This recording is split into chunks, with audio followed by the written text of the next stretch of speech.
the tail end of the COVID pandemic, an underqualified Trump-nominated judge issued a ruling against mask mandates. This judge used a weird, never-used legal theory that you could word search like key phrases and apply the old-timey meanings to provide legitimacy to the ruling. And guess where this judge got this legal theory? At a Koch-funded, all-expenses-paid luxury trip where the primary mission was persuading federal judges to adopt this arcane theory. And guess who the judge clerked for? You guessed it, Clarence Thomas. Today, Fix the Court reported that, according to their tally, Justice Thomas has received the most gifts of any judge dating back to the Antonin Scalia era during his time on the court by a mile, with 193 gifts totaling more than $4 million. I'm joined now by Elie Mystal, justice correspondent for The Nation. So at this point, Elie, I guess they just take all the 30-year-old right-wing college graduates from Liberty University and just send them on fancy trips, and then they're Clarence Thomas. Yeah, right. I mean, look, I think it's important for people to ask, what are these people paying for, right? Yeah. What are they getting for their $4 million they've given to Clarence Thomas over the past 20 years? And what they're getting, just to link your last segment together, what they're getting is what Byron Donalds wants. What they're getting is Jim Crow, right? What they're getting is a guy like Clarence Thomas who, like Byron Donalds, entire judicial philosophy is that, well, some Negroes are magic, right? And no matter what the white man does to us, we can just rise above as long as they don't shoot us or kill us or rape us or drown us, right? And if you tell people that, if you're black, if you're Donalds, if you're Thomas, and you tell white people that, they will give you money.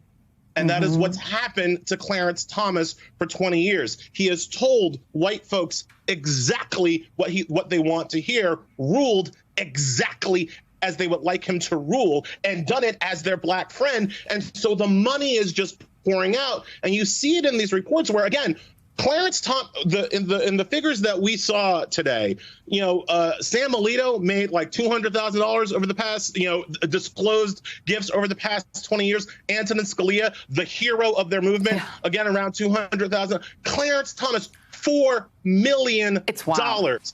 That's why Tim Scott exists. That's why Byron Donald exists. That's why Candace Owens exists, because the grift is good. There's a lot of money in telling white folks what they need to hear.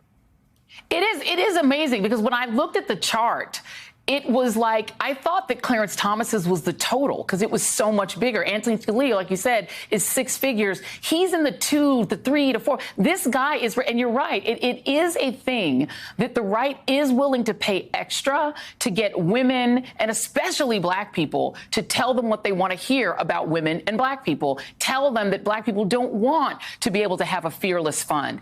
They shouldn't be able to give 20. I wanted, if I had time, to ask him if he supported the fearless fund being not able to give grants out. I'm sure he does, because that's what he's supposed to say. I mean, look, it makes me I looked at that chart today. I look at people like Donaldson and think, man, I made the wrong financial choices in my life, right? Because there's money out there for these people, but always remember, and I just want folks to remember this, they're getting something for their money. Yes, they are. This isn't charity, right? They're getting rulings, they're getting opinions, they're getting the kind of return to not 1950s, but to the 1850s that they want for their funds. And if we, the rest of us who are not making it, the other funny thing is that, you saw like the liberals, like Sotomayor, had like a bunch of gifts, but they were clearly all like $5, right? People were giving, like, here's a flower, Sonia, like that's what she was getting, right?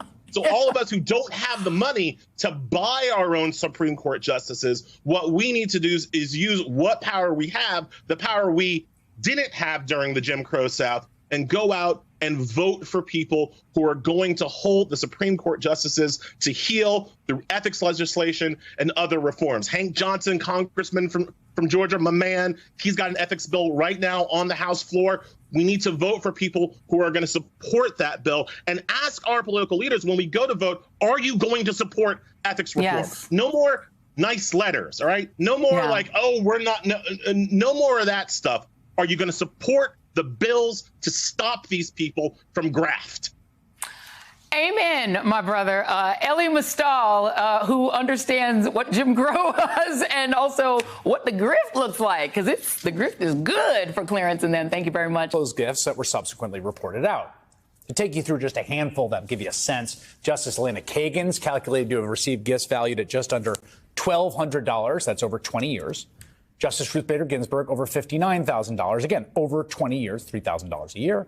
Now, Justice Samuel Alito taking quite a bit more, $170,000 over 20 years. But none of that is in the zip code of the ballpark of Justice Clarence Thomas, whose gifts totaled over $4 million. To give you a sense of how that looks in chart form, take a look. Can you see where Justice Thomas is on that bar chart? The big red bar on the left? That's Clarence Thomas compared to all the other justices who served during this time. Melissa Murray is a professor at the New York University School of Law, co-host of Strict Scrutiny podcast, along with Leah Lippman and my wife, Kate Shaw, and she joins me now. I got to say, at some level, we knew bits and pieces of this. There's been an amazing series of ProPublica articles, some of which won the Pulitzer, about all of the gifts that Thomas has gotten. But to see it put out like that, am I wrong? This is a generational scandal for the court. Oh, 100%. I think you're exactly right. We have seen this sort of trickle out piecemeal, but having it splayed out in the aggregate really does make clear the expanse of the grift. I mean, I think that's the right term for it. It is a grift. If you think about Justice Thomas's salary over the course of his time